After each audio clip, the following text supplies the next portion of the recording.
Ya, welcome home GB Pelita, senang bersama dengan LICC Youth, Sign for Jesus. Ya, itu moto kita, jangan lupa. Ya, selalu kita ingat kita ada untuk menjadi terang bagi banyak orang. Hari ini kita akan belajar firman Tuhan, bagaimana kita menjaga pikiran dan menjaga hati kita. Di bulan Februari ini kita akan belajar kesehatan jiwa. Selama bulan Februari kita akan belajar kesehatan jiwa. Oleh karena itu minggu yang kedua ini kita akan belajar menjaga pikiran dan menjaga hati. Tetap damai walaupun banyak persoalan. Saudara, urusan menjaga hati dan menjaga pikiran itu adalah urusan kita, bukan urusan Tuhan. Tapi Tuhan memberikan Roh Kudus-Nya kepada kita untuk memberikan kita pertolongan dan kekuatan. Hari ini mari sama-sama kita akan belajar dari firman Tuhan dari kitab pasal Filipi 4 ayat 2 sampai kepada ayat yang ke-9. Filipi 4 ayat 2 sampai kepada ayat yang ke-9. Saya akan baca kepada ayat 2, saudara baca ayat yang ketiga. Nanti ayat 9 sama-sama. Eudia kunasehati dan Sintike kunasehati supaya sehati sepikir dalam Tuhan. Ayat yang ketiga sama-sama, 1 2 ya. Kuminta kepadamu juga Sunsugos, temanku yang setia, tolonglah mereka karena mereka telah berjuang dengan aku pekabaran Injil bersama-sama dengan Clemens dan kawan-kawanku sekerja yang lain yang namanya tercantum dalam kitab kehidupan. Bersukacitalah senantiasa dalam Tuhan. Sekali lagi kukatakan bersukacitalah. Hendaklah kebaikan hatimu diketahui semua orang, Tuhan sudah dekat. Janganlah hendaknya kamu khawatir tentang apapun juga, tetapi nyatakanlah dalam segala hal keinginanmu kepada Allah dalam doa dan permohonan dengan ucapan syukur. Damai sejahtera Allah yang melampaui segala akal akan memelihara hati dan pikiranmu dalam Kristus Yesus. Jadi akhirnya saudara-saudara, semua yang benar, semua yang mulia, semua yang adil, semua yang suci, semua yang manis, semua yang sedap didengar, semua yang disebut kebajikan dan patut dipuji, pikirkanlah semuanya itu. Ayat 9. Dan apa yang telah kamu pelajari, dan apa yang telah kamu terima, dan apa yang telah kamu dengar, dan apa yang telah kamu lihat padaku, lakukanlah itu, maka Allah sumber damai sejahtera akan menyertai kamu. Saudara yang saya kasihi dalam nama Tuhan Yesus, bahwa tulisan ini adalah Rasul Paulus penulisnya untuk jemaat yang di Filipi. Jemaat yang di Filipi sedang mengalami penindasan, penderitaan, tekanan karena mengikut Yesus. Ingat, mengikut Yesus, pikul salib, sangkal diri, dan mengikuti firman-Nya. Jadi ikut Tuhan Yesus tidak ada kata tidak ada masalah. Di Alkitab jelas katakan ikut Yesus ada pikul salib, ada penderitaan. Tapi penderitaan yang kita alami tidak sebanding dengan kemuliaan yang diberikan Tuhan kepada kita. Nah, di dalam penjara, Rasul Paulus itu, bayangkan dalam penjara, dia dimasukkan di kerajaan Romawi itu, masa-masa itu orang-orang yang berkhianat atau yang memberontak dimasukkan ke dalam penjara yang paling dalam. Tentu tidak enak suasananya. Dalam penjara pasti tidak enak, pasti sumpek, keadaan tidak menyenangkan, namanya terkungkung, tidak bisa kemana-mana, namanya di penjara. Bahkan di Alkitab saudara masih ingat bagaimana dia dengan Silas dipasung, tetapi puji Tuhan mereka mengangkat pujian, mereka menyembah Allah, dan Allah bertahta dalam pujian penyembahan dan kuasa Allah yang luar biasa. Makanya mereka bisa mengalami satu kelepasan. Bahkan kepala penjara dengan seisi rumahnya percaya kepada Tuhan Yesus karena ada kuasa dalam pujian dan penyembahan. Oleh karena itu kalau saudara lagi susah, lagi banyak menderita, sebaiknya engkau mengangkat pujian penyembahan. Engkau mengangkat pujian, ada kuasa dalam pujian. Ada itu lagunya, ada kuasa dalam pujian, ada kuasa dalam penyembahan. Daripada saudara lagi banyak menderita, lagi susah, lagi diputuskan cintamu, kemudian kau menyanyi lagu-lagu putus cinta. Lebih baik mati daripada kau putuskan. Itu membuat dirimu lebih cepat mati. Saudara yang saya kasihi, kalau kita lihat Amsal 4 ayat 23, Amsal 4 ayat yang ke-23. Saya agak banyak ayat supaya tolong fokus bagian LCD. Sama-sama kita baca 1, 2 ya. Jagalah hatimu dengan segala kewaspadaan, karena dari situlah terpancar kehidupan. Hati kita adalah pusat kehidupan. Ayat ini jelas berkata, saudaralah yang menjaga hati. Saudara, urusanmu menjaga hati, enggak urusanmu menjaga mulut orang, enggak urusanmu menjaga pendapat orang tentang hidupmu, enggak urusanmu menjaga penilaian orang tentang dirimu. Pasti yang kau inginkan, maunya orang menilaimu cantik, menilaimu baik, menilaimu positif. Pasti tentunya yang ingin baik-baik semua yang kau inginkan. Tapi ada aja orang yang akan menilaimu buruk, negatif, yang jelek, yang tidak baik. Kita nggak bisa atur perkataan orang, kita nggak bisa atur mulut orang, kita nggak bisa atur masalah apa besok yang terjadi. Apa masalah yang kita akan alami besok kita nggak tahu. Kita nggak bisa atur, unpredictable. Nggak ada yang tahu hari esok apa yang terjadi. Yakobus 4:14 bilang, tidak seorang pun yang tahu apa yang terjadi hari esok. Bahkan engkau hidup atau mati pun nggak tahu besok, atau hidup saudara hidup atau mati nggak tahu. Tapi yang bisa kita jaga adalah hati kita. Hati kita, kita menjaga hati kita supaya jangan sakit hati ketika dibilang jelek, ketika dibilang makin gemuk, dibilang orang jerawatmu banyak, dibilang orang kau tidak laku-laku, dibilang orang kau ini sial, entah apa aja lah pendapat orang. Kan ada orang penyakit 4S, senang lihat orang susah, susah lihat orang senang. Dia senang kali kalau lihat kau jelek, kalau lihat kau cantik susah kali dia. Ada orang-orang yang seperti itu, orang-orang sirik. Saudara, kita nggak bisa menjaga perkataan orang di kita, tapi yang bisa kita jaga hati kita. Bagian kita menjaga. Bahkan dikatakan, jagalah hatimu dengan segala apa? Kewaspadaan. Waspada. Karena hati kita ini, perasaan kita ini begitu lembut, begitu sensitif. Kadang aja orang gak senyum lihat kita senyum, dia gak senyum, perasaan kita sombong banget, sok cantik, sok ganteng. Perasaan kita yang sensitif. Kita yang menjaga. Kalau orang pun memujimu cantik, jangan terlalu terima. Jangan langsung melambung, langsung orang bilang, oh cantik kali. Tiba-tiba kau jalan kayak bebek. Dipuji lagi, bener lo cantik, rambutnya goyang-goyang sendiri. Sudahlah, jangan lebay. Biasa aja, kalau orang bilang cantik, puji Tuhan. Jangan bilang, oh orang bilang kok cantik, terus kemudian kau bilang, enggak, Tuhan yang cantik. Sejak kapan pula Tuhan yang cantik? Sok rohani. Kalau orang bilang kepadamu cantik, bilang aja, puji Tuhan. Atau kalau orang bilang, kok makin langsing, terima kasih.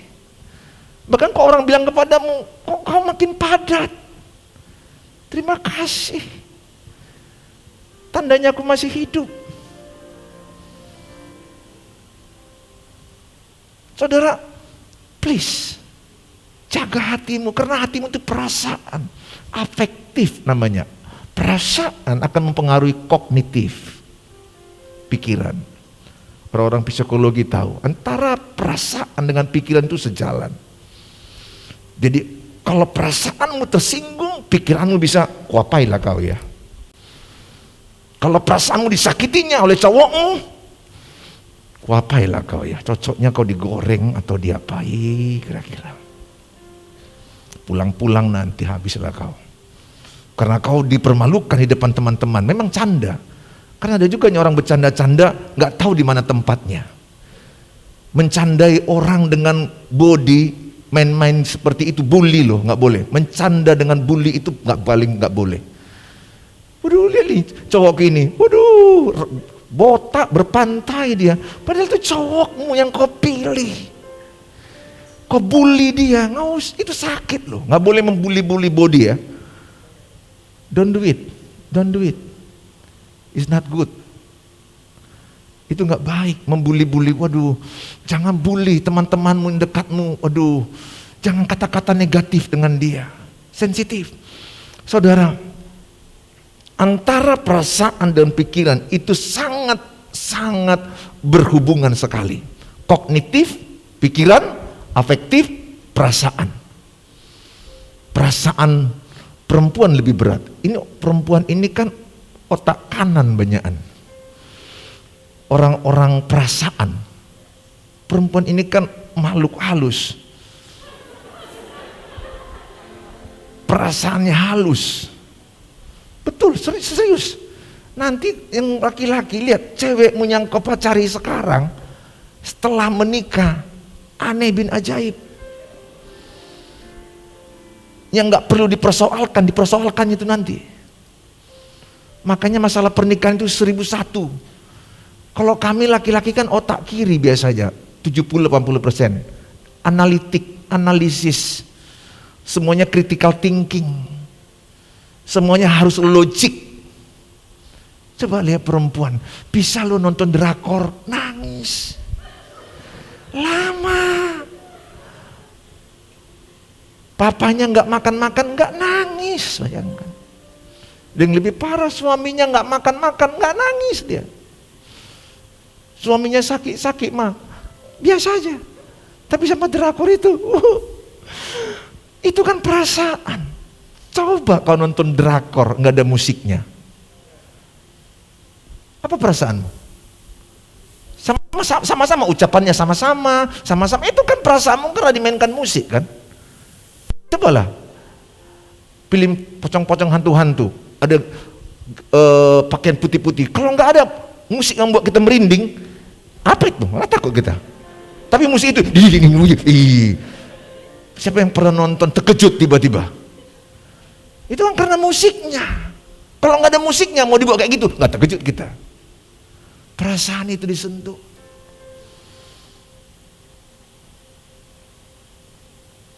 Cari cowok yang tahu perasaanmu. Bilang sama dia. Makanya laki-laki dan perempuan jauh beda. 1001 perbedaannya. Masuk pernikahan. Waduh, itu bisa berantem.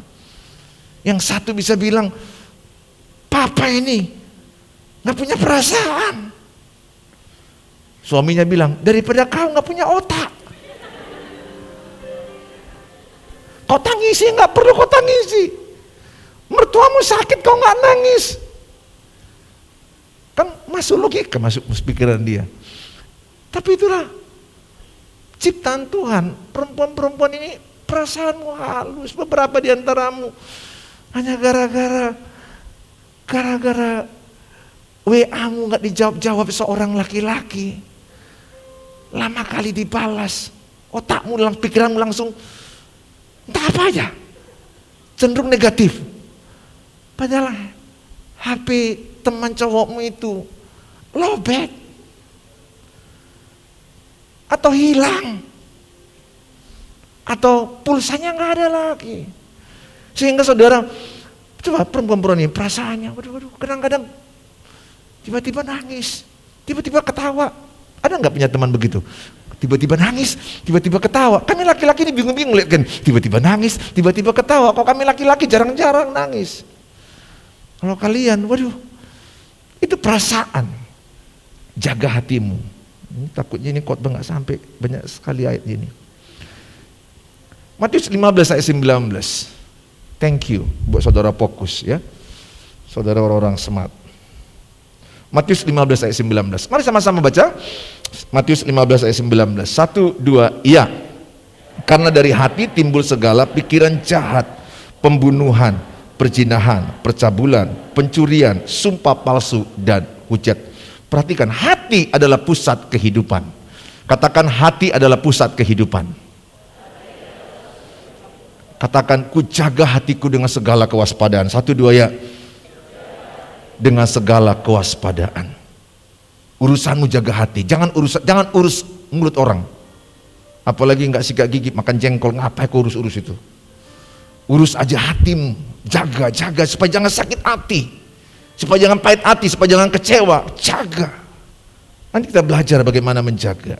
Karena dari hati timbul segala pikiran jahat. Berarti perasaan connect ke kognitif, pikiran.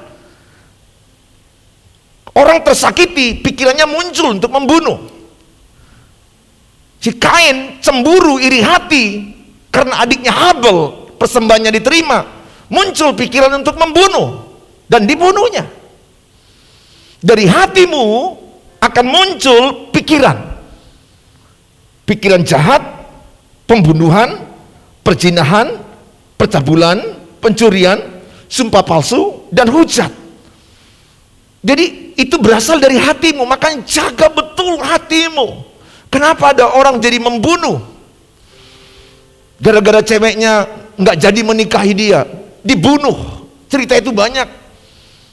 Gara-gara ceweknya menolak dia untuk menikah, pikirannya muncul, kapan kau nggak kubunuh?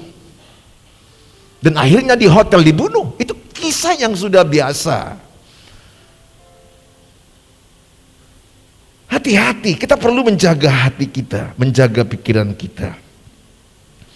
Saudara yang saya kasihi dalam nama Tuhan Yesus, bagaimana cara menjaga hati dan pikiran kita tetap damai, sejahtera, walaupun banyak tekanan, walaupun banyak masalah, tapi hatimu damai. Yang pertama, Paulus mengingatkan jemaat yang di Filipi, walaupun mereka mengalami tekanan, diancam, mereka juga mengalami pengajaran yang sesat, mereka juga mengalami yang namanya dibully, ditangkap, masuk ke penjara, dikejar-kejar, menderita. Tapi Paulus dalam penjara dengan penuh Roh Kudus menguatkan mereka, menulis dan berkata, yang pertama adalah bersukacita dalam Tuhan dan berbuat baik kepada sesama. Filipi 4 ayat yang keempat, mari sama-sama kita baca. Cara menjaga pikiran dan menjaga hati adalah buatlah sukacitamu dalam Tuhan. Filipi 4 ayat 4, sama-sama kita baca. 1, 2, ya. Bersukacitalah senantiasa dalam Tuhan. Sekali lagi kukatakan, bersukacitalah. Ini kalimat perintah. Kalimat perintah yang diberikan Paulus kepada jemaat Filipi.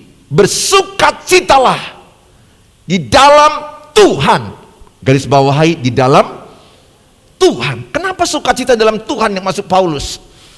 Kata sukacita dalam kitab Filipi ini 16 kali coy. Filipinya yang ada 4 pasal, tapi 16 kali diucapkan kata bersukacita, diulang-ulangi. Filipi 4 ayat 10 saya baca, bersukacitalah, sangat bersukacita dalam Tuhan. Taruhlah sumber sukacitamu dalam Tuhan. Jangan dalam pacarmu. Kalau dalam pacarmu, berarti dirimu digenggam pacarmu. Dirimu dikendalikan seorang cowok. Dirimu dikendalikan seorang cewek. Jangan ada ilah lain. Jangan ada berhala lain. Itu hukum pertama. Allah kita Allah maha cemburu. Jangan ada saingan Tuhan Yesus. Buatlah satu-satunya sumber sukacitamu itu hanya dari Tuhan Yesus. Ingat ketika Tuhan Yesus naik ke sorga, dia bilang, damai yang kuberikan kepadamu, damai yang diberikan Bapa kepadamu, damai yang tidak sama seperti damai yang diberikan dunia. Damai yang diberikan dunia, damai yang datang dan pergi, tidak permanen, come and go. Damai yang dari Tuhan permanen, damai yang dari Tuhan abadi. Bersukacita dalam Tuhan. Bersukacita ini maksudnya bukan ketawa ya, perhatikan baik. Ini jangan pikir, oh dia bersukacita kali, wah kakak. Itu banyak ketawa-ketawa dalam penderitaan itu. Bukan gitu. Bukan gitu, makanya ada kadang-kadang orang pergi ke diskotik, wah bersukacita kata Alkitab, oh kita bersukacita. Bukan itu salah. Pulang-pulang diskotik tetap mendung, tetap nangis, tetap susah. Bersukacita maksudnya di sini, walaupun ada masalahmu, hatimu damai, peace inside, joy. Ada sukacita, hatimu tenang, damai. Ingat, mahkota seorang wanita itu adalah hati yang damai. Laki-laki cari cewek yang hatinya damai. Walaupun mukanya ala makjang, giginya maju mundur, it's no problem coy. Pernikahan, kecantikan tidak kau makan.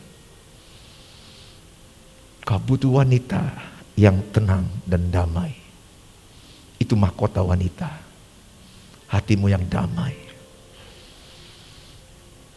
Berapa banyak wanita setelah menikah bangun pagi sampai malam mau tidur, perang terus, merepet terus, marah terus, jutek terus. Bro, pakai akal sehat.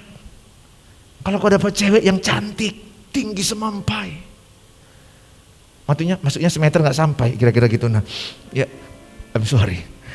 Maksudnya cantik, bodinya bagus, tapi kalau kerjanya marah-marah terus, dan kemudian marahimu terus, makimu terus. Ketika kau sakit nggak dijaganya, nggak dirawatnya, dia bukan punya hati yang damai. She doesn't have inner beauty. Dia nggak punya kecantikan di dalam. Cari wanita yang punya kecantikan di dalam, damai, tenang. Beberapa pria-pria di sini mulai mikir, di mana carinya? Yang pasti nggak di Indomaret.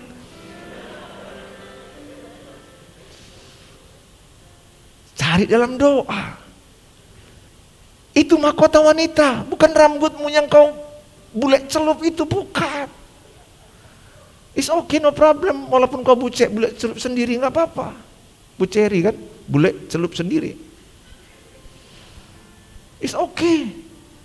Tapi yang paling penting adalah hatimu damai, tenang. Kalau engkau menikah dengan wanita seperti itu, tanggal berapa khotbah ini? Kau catat. Nanti 15 tahun lagi kau ingat khotbah ini. Pendeta Suheri Gultom di TikTok, coba kau lihat, itu banyak di TikTok. Promosi coy. Sah-sah aja ya. Saudara akan lihat nanti 15 tahun lagi, betul khotbah Mang Gultom itu ya. Aduh. Pas pula kau disalibkan oleh istrimu, disalibkan. Ada lo istri bisa tega bilang sama cowoknya, diam kau situ, diam, duduk. Kau makin banyak ngomong makin salah. Nggak ngomong-ngomong, nggak salah-salah. Jangan kau pikir, bro, dengar bro. Jangan kau pikir wanita-wanita ini sama setelah menikah. Beberapa setelah menikah gigi taringnya tumbuh sendiri. Baru kau lihat, mak keturunan vampir rupanya mak jang. Beberapa laki-laki akhirnya berkata, saling cerita kami, saling curhat. Mereka bilang, iya mak. Terkejut. Karena waktu pacaran hanya 20% yang kau lihat. 80% lagi aslinya setelah menikah. Mana ada loh cewek yang lagi pacaran nunjukkan dirinya makan di KFC langsung makan langsung dengan gaya habis makan, mana ada, ambil tusuk gigi, mana ada. Mana ada, semua pun gayamu pura-pura seperti apa. Waduh, kalau begini itu enggak. Aslimu di kamar kan pakai daster, wah, shot. Ya gitu. Kan kau malu, jaim, topeng. Sandiwara, yang ketawa ini kan pelepasan. Mana ada yang menunjukkan aslinya setelah jadi. Bocor sana sini, pup, perang kentut. Saya mau katakan kepadamu, dengar, miliki hati yang damai, yang tenang dalam menghadapi masalah. Kuasailah dirimu, jadilah tenang, supaya engkau dapat berdoa. Bukan dengan amarahmu orang berubah. Amarahmu tidak membuat orang berubah. Doa kasih Tuhan yang berkuasa mengubah orang lain. Oleh karena itu saya mau katakan sama saudara, ayat ini jelas dikatakan bersukacita dalam Tuhan. Artinya apa? Sumber sukacita kita hanya karena Tuhan, bukan karena pencapaian, bukan karena harta, bukan karena sesuatu yang kau miliki. Semuanya itu pasir, bisa berubah-ubah, bisa hilang. Hanya satu yang tidak hilang, hanya satu yang abadi, kasih Yesus, kasih Tuhan yang abadi. Itu yang tidak pernah meninggalkanmu. Bagaimanapun laki-laki akan bisa mengecewakan, menyakitimu. Jangan terlalu dengar gombal-gombalnya saat ini. Itu sangat berbeda. Tapi enggak salah kalau engkau ingin mencapai kecantikan yang bagus, body yang bagus, enggak salah. Yang saya maksudkan, jangan taruhkan itu sumber resource your joy. Jangan buat itu. Kalau kecantikanmu membuat engkau bersuka cita, lihat nanti umur 50-60 pun peot sendiri itu. Waktu sekarang aja kalau mungkin pakai listrik sekali 2 kali lengket, coba umur 60, 10 kali digosok pun gak lengket-lengket. Enggak abadi. Yang abadi itu hanya sukacita dalam Tuhan.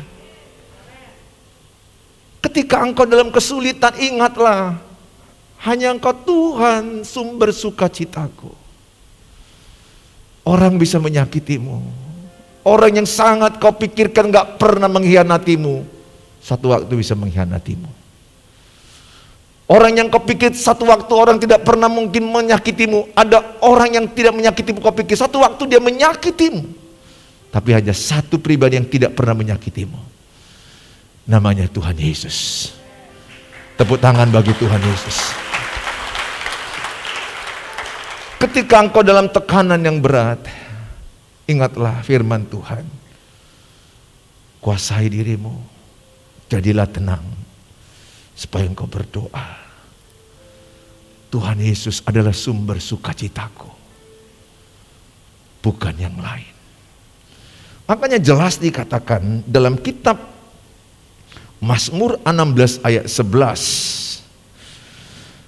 Mazmur 16 ayat 11, sama-sama kita baca. 1, 2, ya. Engkau memberitahukan kepadaku jalan kehidupan. Di hadapanmu ada sukacita berlimpah-limpah. Di tangan kananmu ada nikmat senantiasa. Di dalam Tuhan ada sukacita berlimpah-limpah. Kalau saudara pakai Roma 14 ayat 17, sukacita oleh Roh Kudus. Kerajaan Allah bukan soal makanan dan minuman, tapi kerajaan Allah adalah damai sejahtera, kebenaran, dan sukacita oleh Roh Kudus. Joy from Holy Spirit. Itu yang abadi, yang permanen, yang bisa menolong, menghibur. Maka Roh Kudus ada di hatimu dan tubuhmu adalah rumah Roh Kudus. Dia menghiburmu, menolongmu. Orang gak mengerti perasaanmu ada kalanya, tapi Roh Kudus mengerti perasaanmu, mengerti engkau sedang tertekan, mengerti engkau sedang susah. Kadang-kadang ada orang tidak paham dengan perasaanmu, gak mengerti keadaanmu, tapi Tuhan itu Dia adalah Bapa yang sangat baik dan engkau anaknya. Dia mengerti perasaanmu lagi sedih. Dia mengerti bahasa air matamu. Dia mengerti sebelum kau ucapkan pun dia sudah tahu apa yang kau khawatirkan, apa yang kau takutkan. Makanya Tuhan bilang kepada kita, Matius 11 ayat 28, marilah kepadaku yang letih, yang lesu, yang berbeban berat, aku akan berikan kelegaan. Tuhan tahu perasaanmu. Yang berikutnya dari katakan, setelah engkau mendapat sukacita dalam Tuhan, engkau membagi sukacita itu kepada orang lain. Setelah saya dapat sukacita dalam Tuhan, saya bagi sama dia, saya bagi sama dia, saya bagi sama dia, saya bagi samamu, saya bagi sama yang lain. Kenapa? Sukacita yang dari Tuhan melimpah-limpah dalam saya, membuat saya semangat untuk menolong orang lain, mendoakan orang lain, menguatkan orang lain, mengunjungi orang lain, melayani orang lain dengan kasih. Karena yang mendorong saya adalah kasih Tuhan yang membuat saya melimpah-limpah. Love driven life, hidup yang digerakkan oleh kasih Tuhan. Padahal saya punya masalah, saya punya persoalan, saya punya tekanan, tapi Roh Kudus mengingatkan saya supaya saya tidak mengasihani diri saya sendiri, supaya saya tidak egois. Semakin saudara dan saya punya masalah, dan saudara semakin tidak mau menolong orang lain, semakin fokus kepada masalahmu, semakin fokus kepada dirimu, lihat yang terjadi adalah mengasihani diri sendiri. Engkau akan semakin lemah. Walaupun engkau punya masalah, tapi karena kau datang kepada Tuhan di bawah tekanan banyak kali masalahmu, tetapi engkau datang kepada Tuhan sumber sukacitamu,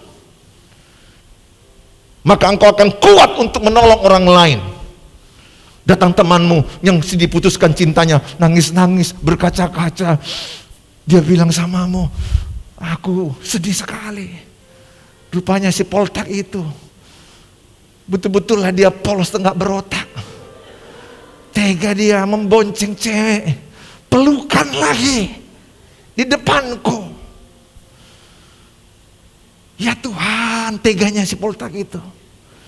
Sakit hatiku, kecewa. Sementara engkau yang didatangi dia baru semalamnya diputuskan juga cintamu. Sama-sama orang yang putus cinta. Tapi karena engkau sudah datang kepada Tuhan, engkau kuat. Melimpah sukacitamu. Pergi si Tagor, datang si Tigor. Tuhan akan berikan yang terbaik bagimu. Kalau ada orang yang memutuskanmu, katakan puji Tuhan, haleluya.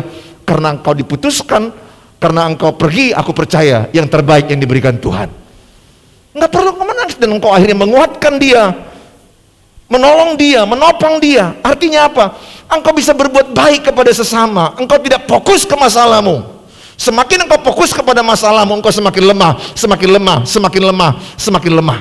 Lihat Simon Petrus, melihat gelombang, dia tenggelam. Melihat Yesus, dia berjalan di atas air. Semua orang punya masalah. Janji Tuhan 1 Korintus 10 ayat 13, pencobaan-pencobaan yang kau alami tidak melebihi kekuatanmu. Dan setiap pencobaan itu ada solusi yang diberikan Tuhan. Tuhan sudah ukur kekuatanmu, dan Tuhan tahu semua yang kau hadapi, karena Tuhan tahu kau bisa. Go ahead, hadapi. Iman gak ada kata mundur, iman kata maju. Kalau engkau punya iman, maju terus, fighting. Gak usah tangisi sesuatu hal yang gak perlu kau tangisi. Ada Tuhan Yesus yang menjadi penolong bagimu. Saudara, yang kedua, yang terakhir dikatakan adalah berserah kepada Tuhan dalam doa dan pengucapan syukur. Filipi 4 ayat yang ke-6, janganlah hendaknya kamu khawatir tentang apapun juga, tetapi nyatakanlah dalam segala keinginanmu kepada Allah dalam doa dan permohonan dengan ucapan syukur. Ayat ini berkata, janganlah hendaknya kamu khawatir tentang apapun juga. Ketika engkau lagi banyak pikiran, hatimu lagi sedih, engkau lagi susah. Ada loh orang saking banyak pikirannya bisa mati bunuh diri. Saking banyak perasaannya tertekan, akhirnya dia putus asa. Bahkan bisa mengalami gangguan jiwa. Tapi ayat ini berkata, serahkanlah segala kekhawatiranmu kepada Tuhan. Serahkan artinya, percayakan kepada Tuhan. Bila perlu engkau nangis, nangiskan ke Tuhan. Tuhan menampung air matamu. Setiap air matamu ditampung di kirbatnya.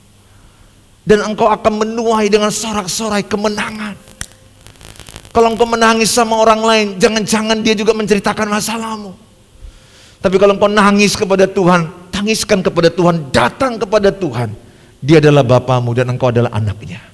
Barang siapa yang punya Yesus sebagai Tuhan dan Juru Selamatnya, Yohanes 1 ayat 12 dikatakan, diberi kuasa. Kalau engkau percaya Tuhan Yesus, engkau diberi kuasa menjadi anak-anak Allah. Engkau adalah anaknya, engkau punya akses langsung kepada Bapa di sorga.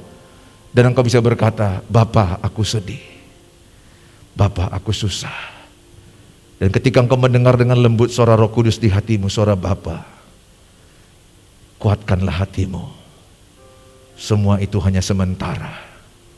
Di ujung sana kau akan melihat ada kemenangan yang kusediakan.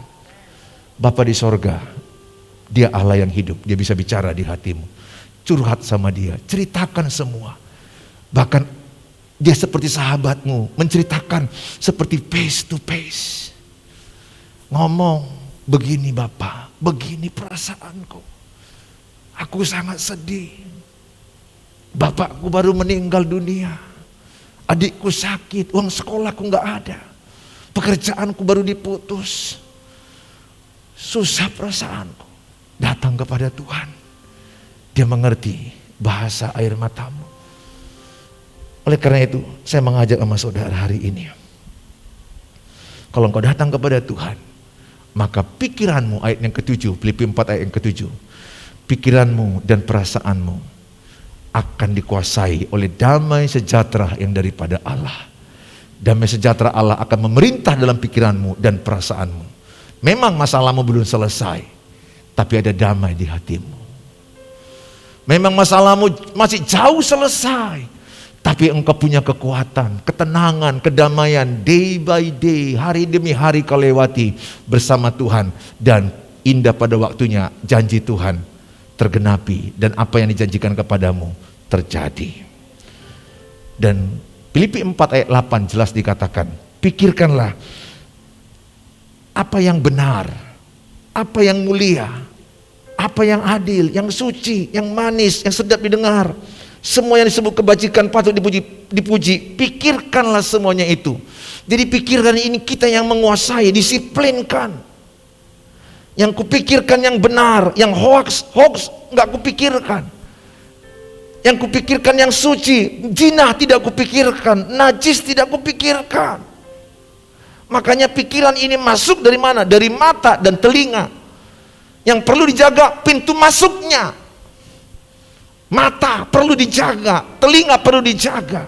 Karena itu yang kau makan dalam pikiranmu, dan itu yang kau renungkan siang dan malam. Renungkanlah firman Tuhan siang dan malam. Maka apapun yang kau kerjakan akan berhasil. Oleh karena itu saudaraku, ayat 9 dikatakan, kalau engkau telah mendengarkan firman ini dan engkau melihat teladan dari seseorang yang kau teladani. Rasul Paulus memberi teladan, bukan hanya ngomong, bukan omong doang. Dia dalam penjara tetap masih berkata, bersukacitalah dalam Tuhan. Sekali lagi, bersukacitalah. Dia menghidupi firman-Nya, dia menghidupi khotbahnya, dia menghidupi apa yang disampaikannya. Dalam penjara dia bersukacita. Saya mengajak engkau juga hari ini. Hati yang gembira adalah obat yang manjur. Amsal 17 ayat 22. Semangat yang patah mengeringkan tulang. Amsal 18 ayat 14 berkata, kalau engkau semangat, semua penderitaan bisa kau hadapi. Jangan biarkan semangatmu patah. Bulu yang terkulai tidak akan dipatahkan. Tuhan tidak melihat dosamu sekarang. Tuhan melihat engkau sebagai anaknya. Bangkit dalam sukacita Tuhan dan semangat.